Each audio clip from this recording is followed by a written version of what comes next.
Okay, lesson 67, Great Christians Inspiring Lives. The Bible speaks in Hebrews 11 about men and women of faith who accomplish great things for God, and we are surrounded by so great a cloud of witnesses. And here's just a small sample of many Christians who did great things for God in the past 2,000 years for the purpose of encouraging us to attempt great things for God as well.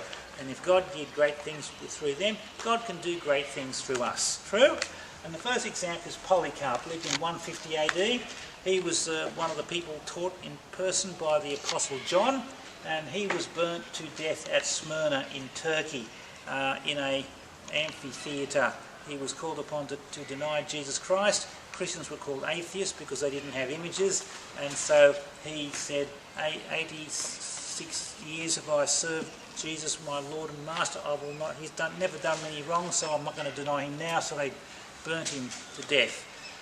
Peter Waldo in 1176, he started a Christians group called the Waldenses, and these people went out 2 by 2 to share the gospel, and so many people left the Catholic Church because of their preaching that the Catholic Church severely persecuted them, so they ran away to the high mountains in France, and their descendants are there today. Number 3, we have John Wycliffe, who lived in England in 1320 to 1384. He translated the Bible from Latin to English so the average person could understand the Bible. The Catholic Church only wanted the priest to read it and not the average person. Then John Huss, one of his disciples, 1369 to 1414, living in Czechoslovakia. He said Jesus is head of the church, not the Pope. And he was against the Catholic Church selling indulgences, which is known as selling tickets into heaven, out of purgatory into heaven, as unbiblical. And so they persecuted him. The 5th person who did something great for God on this list is Martin Luther. Martin Luther started the Protestant Reformation in 1517. He was born in 1483.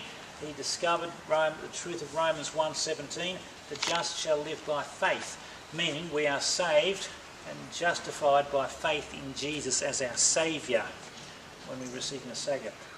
On 31st of October 1517, he wrote 95 Theses. That means 95 things wrong with the Roman Catholic Church. And shortly after that, half of Europe left the Roman Catholic Church because John Tetzel had come to his place in Germany with a box saying, as the coin in you pop, a soul from purgatory does hop.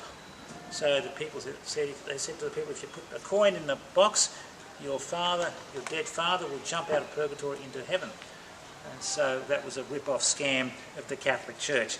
And Martin Luther exposed it, and the Catholic Church burnt the Bibles, burnt the Christians, and then started the 30 Years' War, where the population of Germany dropped from 15 million to 5 million from 1618 to 1648. And this changed Europe in many big ways. When Europe became a Bible-based continent, science advanced, technology advanced, freedom advanced, many freedoms, freedom of speech, freedom of religion. Okay, then Zwingli, another famous person, born in 1518 in Switzerland. He died in 1531, persecuted by the Catholics.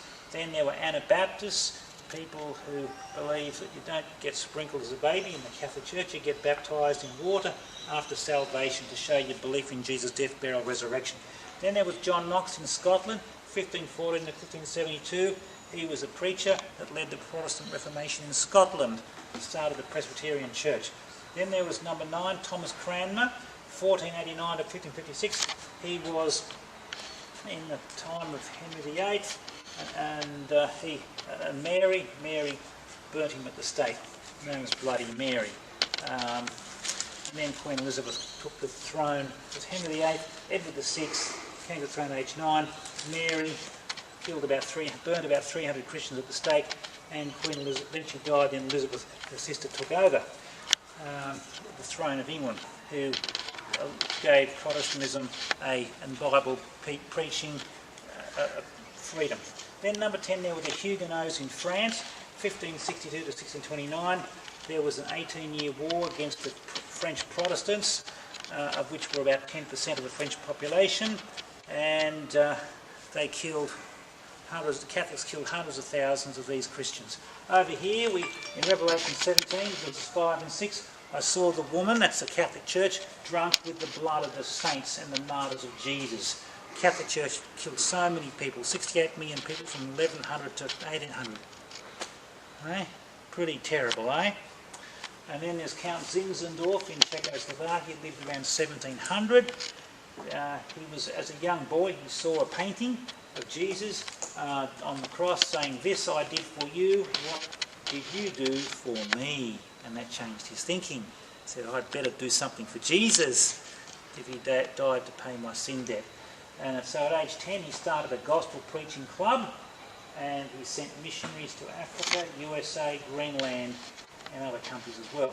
A Moravian, who was one of Zinzendorf's people, asked John Wesley if he was saved, and he wasn't sure, so John Wesley got saved and started a great revival in England. Pretty good? Very exciting, okay? So will you be a great person for God? These men did something great for God, and you can do something great for God as well. If you learn the Bible, learn how to share the gospel, lead people to Christ, and learn how to teach the Bible and make connections all around the world. And distribute stop tracts, establishing the faith, answers books, to train workers to do a great work for God. Will you do that? Go ahead and do it.